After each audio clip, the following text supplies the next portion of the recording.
Oi, gente, eu sou André Teixeira Jacobina, estamos aqui na Nova Máquina do Tempo e essa é a segunda parte da minha conversa com o professor Naumar de Almeida Filho. E agora nós vamos falar sobre Anísio Teixeira, ele que está na coordenação da Fundação Anísio Teixeira, e a Fundação está, enfim, com o desejo de transformar 2020 no ano Anísio Teixeira, um ano de... faz 120 anos do nascimento de Anísio, e a ideia é comemorar não só o legado de Anísio, mas em sua contribuição, quem ele foi, o que ele defendeu. E o Brasil tem um histórico de grandes educadores, como Anísio Teixeira, como muito atacado agora no governo Bolsonaro, Paulo Freire, mas que também tem uma contribuição importante, que, enfim, é citada no mundo todo. E já que Naumar está atuando com esse papel, eu achei que seria interessante que a gente também conversasse sobre Anísio, conversasse sobre a contribuição de Anísio. Naumar, que é uma figura que também tem uma história de vida justamente ligada à educação, né? Com reitor de 2 universidades federais e que também esteve envolvido num processo de implantação de inovações no ensino, algo que acredito que Anísio é uma grande inspiração para Naumar nesse sentido, né? Pelo menos é assim que eu vejo, e agradeço sua presença aqui, Naumar, para falar sobre isso. Tá, de fato, isso que você já anuncia é correto. O Anísio foi inspiração, em especial, as 2 universidades que ele criou, a Universidade do Distrito Federal, em 1935, e a Universidade de Brasília, em 1961. Foram instituições assim de absoluta vanguarda na história da educação superior brasileira. Em ambas as situações, Anísio convocou uma espécie de seleção brasileira dos intelectuais, tipo, sem imaginar, Portinari na pintura, Villa-Lobos na música, Niemeyer na arquitetura, Mário de Andrade, Gilberto Freire, Afrânio Peixoto. Então, todos aqueles grandes intelectuais na segunda e terceira década do século passado, que eram assim a vanguarda brasileira da referência da Semana de Arte Moderna, por exemplo. Anísio convidou para pensar uma universidade que fosse uma universidade assim de referência mundial, sem perder a alma brasileira.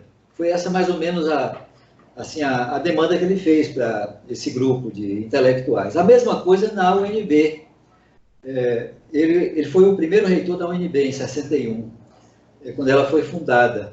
E a construção da instituição foi assim: os grandes nomes da ciência, da arte, da cultura no Brasil foram convidados a montar essa instituição. Então, você tem razão, André, ele foi inspiração muito grande nos 2 momentos em que a gente buscou introduzir inovações na educação universitária, principalmente os bacharelados interdisciplinares na UFBA, e que depois a gente ampliou para bacharelados e licenciaturas interdisciplinares na Federal do Sul da Bahia, são claramente inspiração de Anísio, né?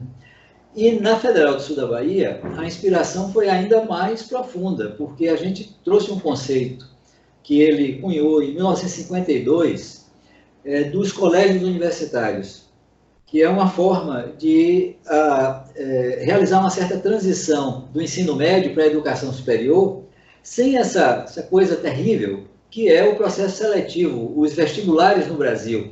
É quase como se fosse uma comoção nacional. Você vê recente, essa semana mesmo, agora a grande crise nacional é o problema no Enem Sisu, que terminou consolidado como processo seletivo nacional.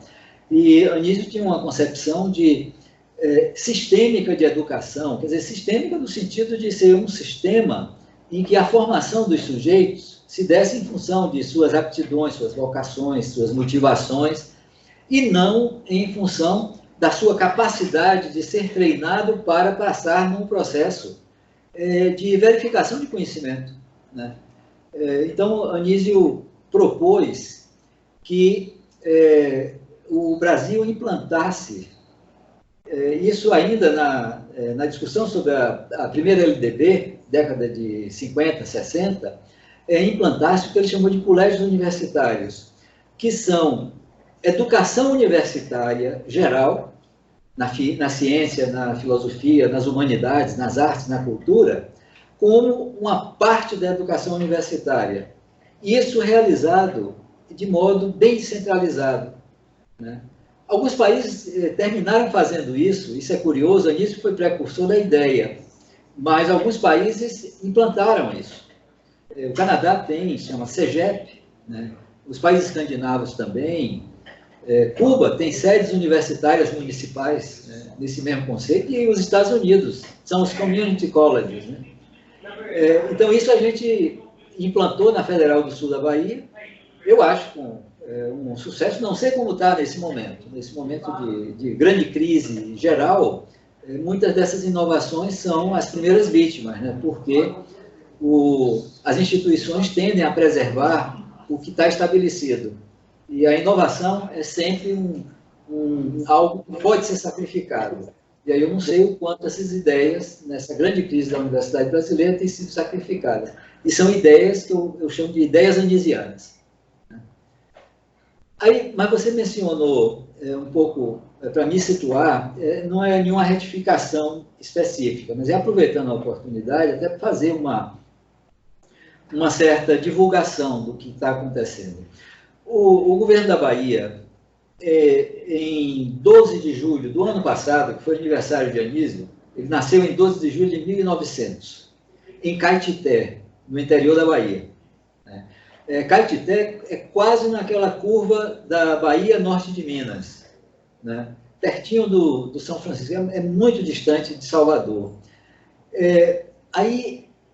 Anísio, em 1900, nasce, se educa dentro da própria família, tem uma educação religiosa em seguida, com os jesuítas, lá no Colégio São Luís, em Caetité, mas depois no Antônio Vieira, em Salvador, e, muito jovem, assume a liderança da educação, né? Ele foi o equivalente a secretário de Educação no início da década de 1920. E aí ele fez uma coisa que eu acho maravilhosa, e que depois eu também tentei imitar.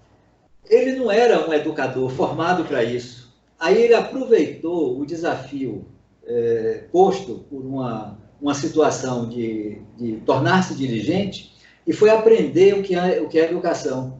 Então ele se educou como educador e no próprio cargo chamava diretor-geral de instrução, mas era equivalente a secretário de educação. E aí ele vai para os Estados Unidos para fazer um mestrado em educação na Universidade de Columbia, em Nova York, e lá ele foi orientando de educadores famosos lá e foi aluno de um famosíssimo filósofo, que é o John Dewey, que tem uma obra sobre educação, uma obra portentosa sobre educação. Educação é um assunto transversal entre os filósofos. Todo filósofo fala de educação, mas Dewey tem uma obra específica sobre educação. E o foco principal é educação e democracia, quer dizer, a educação como condição necessária para o ser moderno ter uma existência cívica, democrática, participativa, ativa, né? E o Anísio retorna, e as ideias dele foram sempre ideias muito comprometidas com a inovação, mas também ideias muito comprometidas com a emancipação do sujeito. Essa ideia de uma educação emancipatória não é só Paulo Freire, não. A origem é Dewey, mas entre nós é Anísio, que é o grande paladino, né? A ponto de, depois da secretaria, ou equivalente secretaria de Educação na Bahia, ele é levado, é convidado para o mesmo posto no Distrito Federal, em 1931, depois da Revolução de 1930, pelo governo progressista do Pedro Ernesto. E ele faz uma revolução nas duas situações. E você pediu para eu falar um pouco mais sobre a obra, e tem uma parte da obra e vida de Anísio, que eu estou fascinado, é Anísio o Planejador. Anísio influenciou Celso Furtado, que é o grande nome do planejamento desenvolvimentista brasileiro. E ele tinha um talento muito grande para a organização. Ele, por exemplo, pega a situação da educação na Bahia, uma situação absolutamente caótica. Em 3 anos, ele monta um sistema de educação. No Rio de Janeiro, faz a mesma coisa. Rio de Janeiro, naquela época, era o Distrito Federal, porque a capital federal era lá no Rio de Janeiro.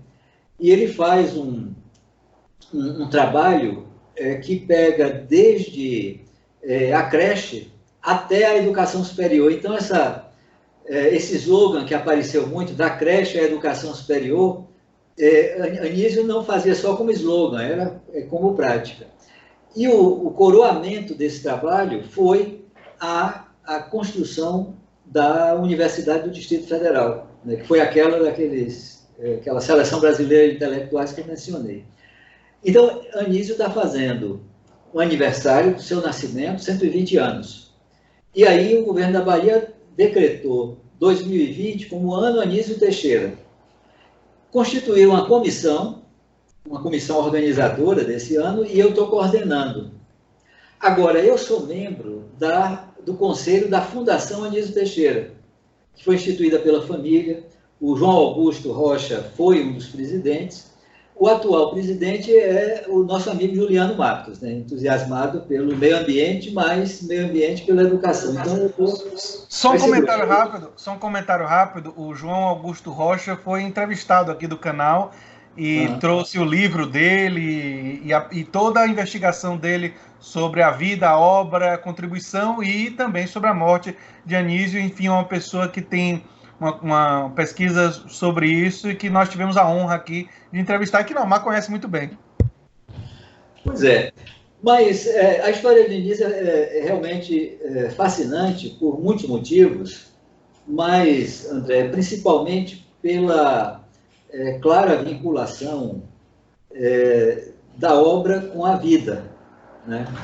Ele realmente tem uma vida extraordinária, e eu acho que esse tipo de morte, quer dizer, alguém que foi sequestrado, torturado e assassinado, mesmo que tenha sido, sei lá, um erro de cálculo dos torturadores, quer dizer, uma pessoa franzina de 71 anos, né? Ser sequestrado e torturado, a possibilidade do falecimento é óbvia. Aí depois tentaram esconder com essa história de um acidente no elevador, mas eu acho que João Augusto já desmontou essa versão, e inclusive esse livro que você menciona é muito interessante porque recupera documentos da Comissão da Verdade, né? E alguns dos documentos de arquivos militares. Até a autópsia, João conseguiu. E a autópsia demonstra que o tipo de lesões que ele tinha não tinha nada a ver com uma queda no poço de elevador, né? Foi um martelo ou foi um bastão, foi tortura. Isso daí já está muito bem. E nesse momento atual do Brasil, e aí eu falo como historiador, esse tipo de coisa importante a gente saber, porque Anísio, como você bem disse, é um dos grandes da educação da história do Brasil. Da história do Brasil, se a gente fosse listar os grandes nomes da nossa história, sem sombra de dúvidas, Anísio estaria ali encabeçando a nossa lista, né? E nós estamos numa época em que muitas pessoas, por causa da liderança do atual presidente, estão relativizando a nossa ditadura e relativizando os danos terríveis que a nossa ditadura teve a pessoas, à liberdade de expressão, à ciência. No caso de Anísio, eu me lembrei de Josué de Castro, que morreu no exílio, não é? Nós temos pessoas que foram, enfim, presas, exiladas, acabaram, gente que foi assassinada. Então, é uma história do Brasil que prejudicou terrivelmente a nossa ciência, a nossa educação, e é um momento importante da gente lembrar isso agora, para a gente poder reclamar o legado dessas pessoas em nome de valores que entram em contraste com esses valores que essas pessoas estão defendendo, porque esses valores que essas pessoas estão defendendo são valores que destroem pessoas e fazem o esquecimento. Josué de Castro, você sabe quem é, eu sei quem é, mas a gente sabe que a ditadura fez um esforço muito grande para apagar a memória de Josué. E essa é uma violência com a nossa própria história que é muito grave. E é muito importante o que vocês estão fazendo com relação a Anísio, porque eu quero pensar que o nome de Anísio vai ser lembrado pelos próximos 200 anos. Que a gente não vai esquecer de Anísio. Porque um dos grandes problemas que eu vejo em governos autoritários como o atual é eles produzirem na nossa sociedade um certo esquecimento daqueles que mais contribuíram para a nossa educação, para a nossa democracia, enfim, para a construção de uma sociedade melhor. Né? Você mencionou Josué. Josué foi um dos intelectuais que Anísio chamou para a Universidade do Distrito Federal. Fazia parte da seleção. Fazia parte da seleção, sem dúvida. Esse daí estava de centroavante na seleção. Com certeza. Agora, você menciona também essa questão da memória. E acho que faz parte dessa dita guerra cultural um pouco atacar símbolos. E pessoas são símbolos. A memória de Paulo Freire simboliza um tipo de educação para a libertação, para a emancipação. Paulo Freire, eu acho que ele ganhou essa notoriedade no mundo porque ele circulou em organismos internacionais. E a obra de Paulo Freire é uma obra muito fundamental, assim, no sentido de trabalha conceitos e valores e princípios. E o interessante é que o pensamento de Paulo Freire, do ponto de vista pedagógico, tem muito a ver com essa linhagem. Dewey, Anísio, as coisas que Anísio escreve sobre pedagogia são muito parecidas com Paulo Freire. Eles se conheceram, interagiram, inclusive a filha de Anísio relata que quando eles estavam no exílio no Chile, né, Paulo Freire passou na casa deles e eles tinham uma relação muito respeitosa, sendo Anísio mais velho e Paulo Freire mais jovem.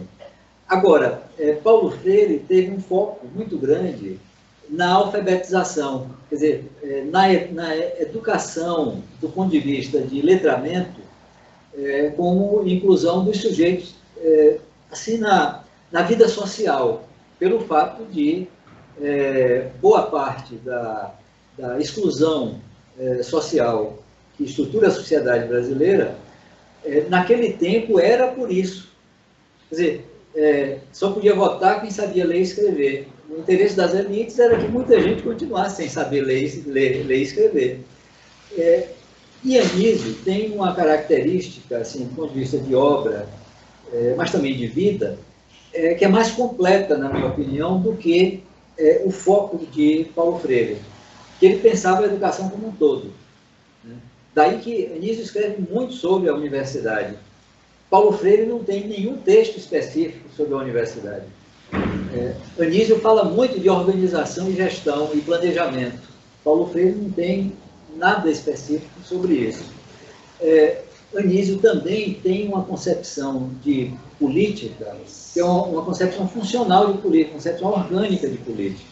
Paulo Freire tem uma concepção teórica, filosófica de política. Então, eu acho que eles são complementares, por dois motivos também. Um motivo é que Anísio não tinha uma prática específica de docência nos níveis que hoje a gente chamaria de educação básica. E Paulo Freire tinha. Né? E Anísio também, a contribuição dele como professor foi muito uma contribuição em certos momentos da vida que ele teve que ensinar para sobreviver.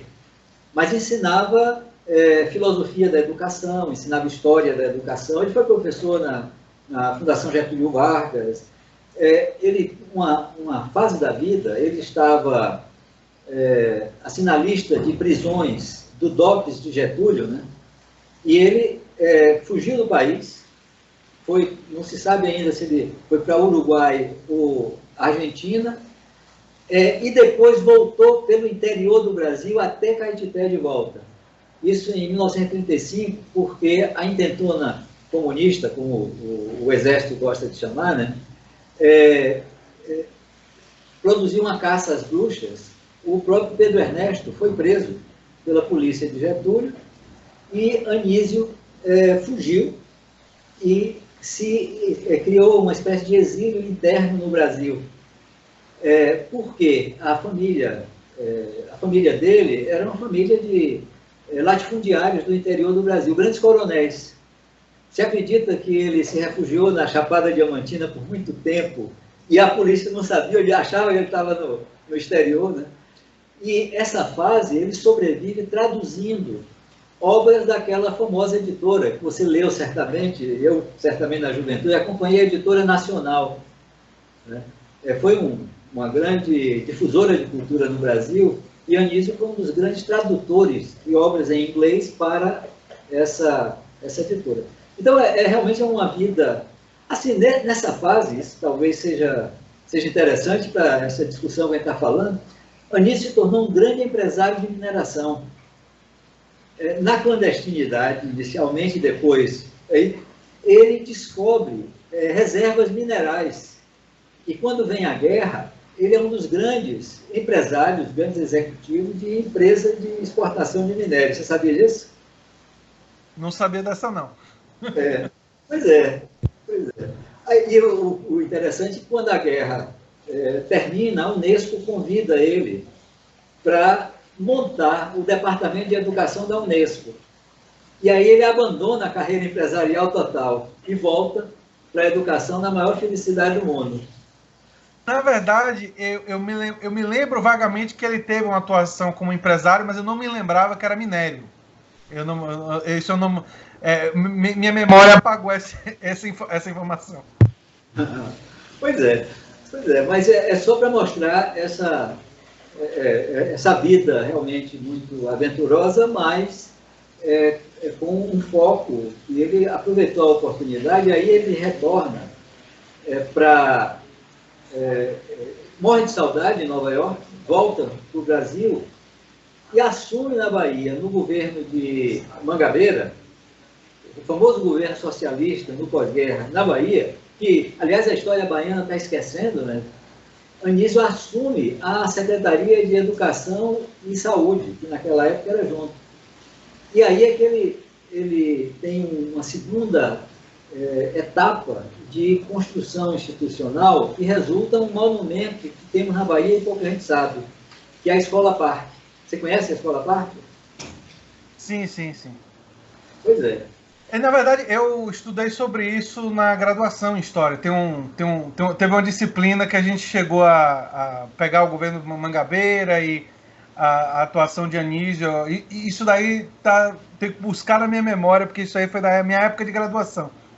Pois é, desculpa, eu estou puxando aí para sua memória, mas é por Anísio. Pois é. Mas, deixa eu só, se você me permite, temos mais uns 10 minutos? Fique à vontade.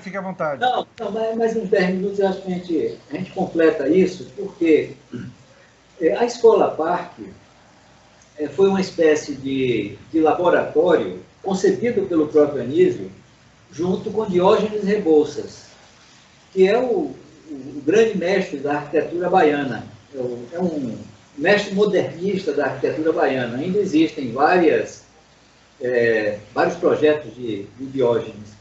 E esse da Escola Parque, o conceito era os alunos passarem o dia inteiro na escola, tendo uma educação integral para a vida. Então, era uma escola que os alunos aprendiam, inclusive, ofícios assim, manuais, plantar, marcenaria, mas também tinha um mini banco, tinha um sistema de autogestão dos estudantes, né? E o que menos tinha era aula. E isso foi considerado pela Unesco como uma referência mundial. Então, por muitos anos vieram assim, caravanas para conhecer o experimento da Escola Parker, né? E eu acho que seria muito bom, não só o Brasil, mas a Bahia em especial, ter uma consciência de que esse conceito foi iniciado na Bahia e depois ele foi trazido à luz novamente no projeto, no chamado Plano Diretor da Educação no Distrito Federal, Brasília já. Então, Brasília tem escola à parte também, nessa mesma conceituação original. É evidente que o tempo modificou muito assim, os projetos originais, mas esse plano diretor da educação de Brasília, eu acho muito interessante porque foi um planejamento que Anísio foi protagonista crucial, de todo um sistema de educação do zero, que culminava com a Universidade de Brasília. Tinha escolas classe, escola parque, e chegava até a universidade. Você ia dizendo uma coisa. Eu estava pensando que é interessante você falar sobre essa coisa de um ensino integrado que trabalhava com várias dimensões e que ensinava também atividades e, enfim, quase que profissões. Eu estou me lembrando que na Alemanha há uma expansão muito grande de o que se chama de escolas técnicas, não é? E o chamado ensino técnico na Alemanha está tendo um benefício, tem avaliações sobre isso, indicando que é um benefício porque as pessoas tanto têm o ensino universitário quanto o ensino técnico meio que associado, e isso gera um benefício porque muitas das profissões que os robôs não conseguem substituir a gente são ensinadas nessas escolas técnicas.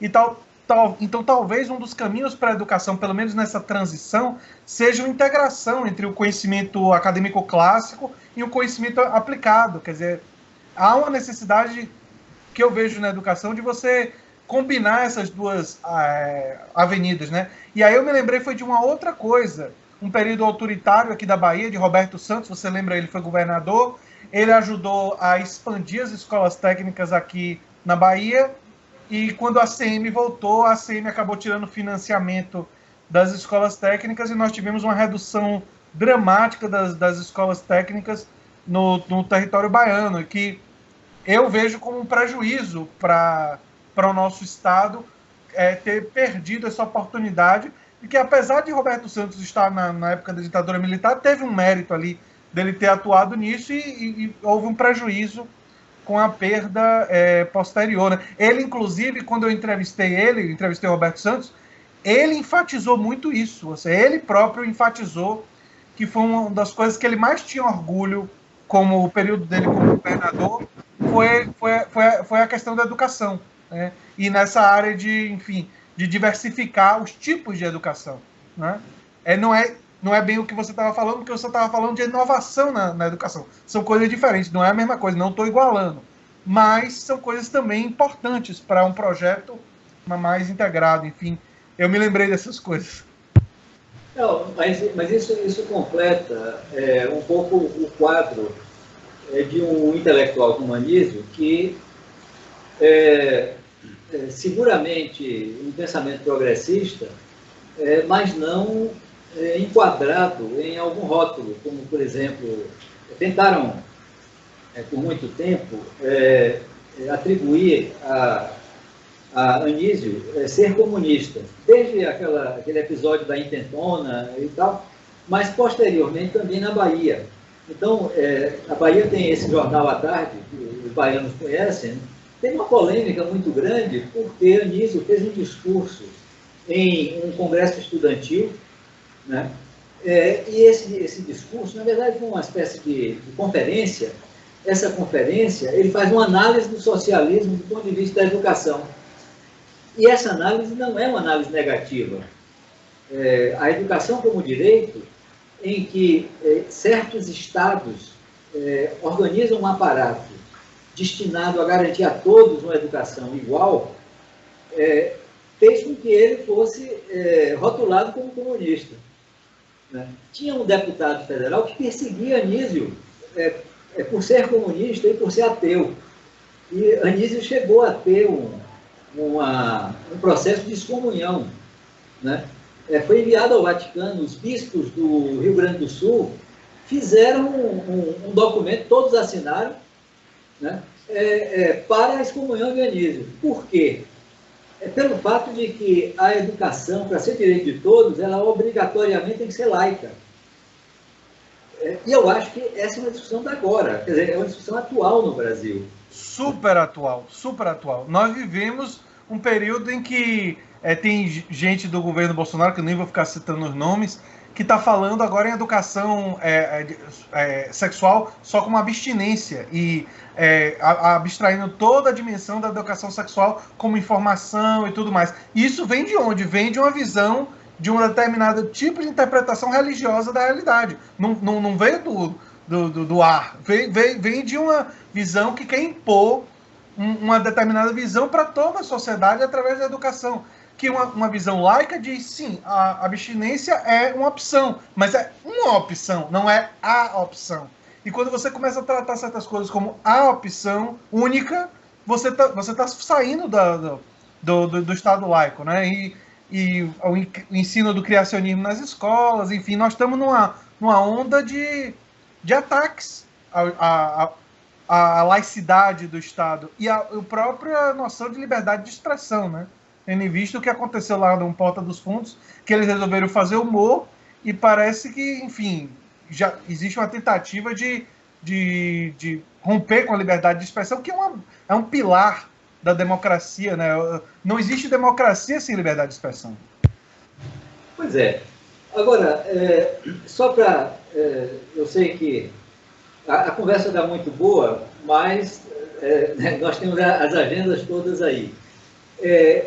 Uma coisa que eu acho que estou valorizando muito é essa definição de Anísio, essa identificação de Anísio nos 120 anos do nascimento dele, e a decisão de tornar isso, pelo menos na Bahia, um ano, tem consequências práticas. Uma delas é que a jornada pedagógica da rede estadual, que começa essa segunda-feira, e eu vou estar participando com essa discussão, e toda a temática da jornada é Anísio agora.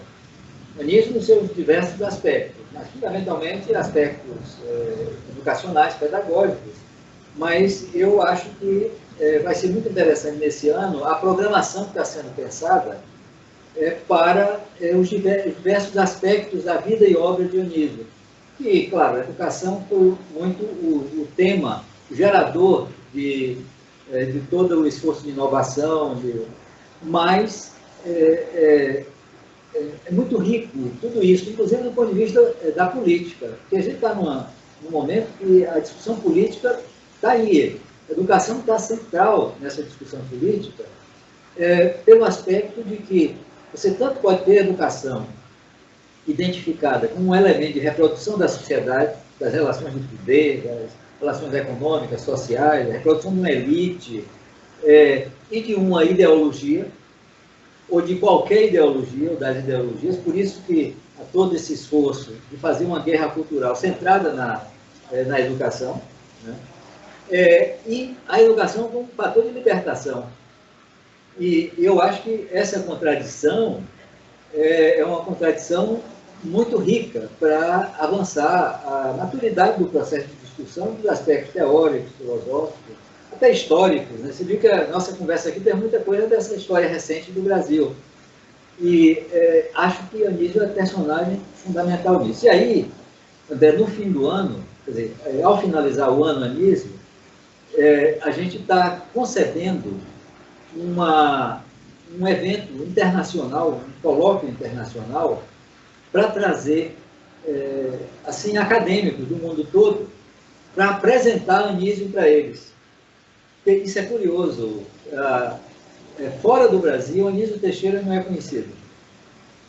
Se vocês estiverem querendo sugestões de intelectuais importantes do mundo para trazer, para sugerir, eu em off passo aqui alguma listinha gente que eu gostaria de conhecer e que eu acho que eles deveriam conhecer Anísio. Pois eles deveriam conhecer Anísio. Você falou aí, então, um dia desse um dia desse há um par de anos, né? O Boaventura de Souza Santos, né? A conversa era Milton Santos.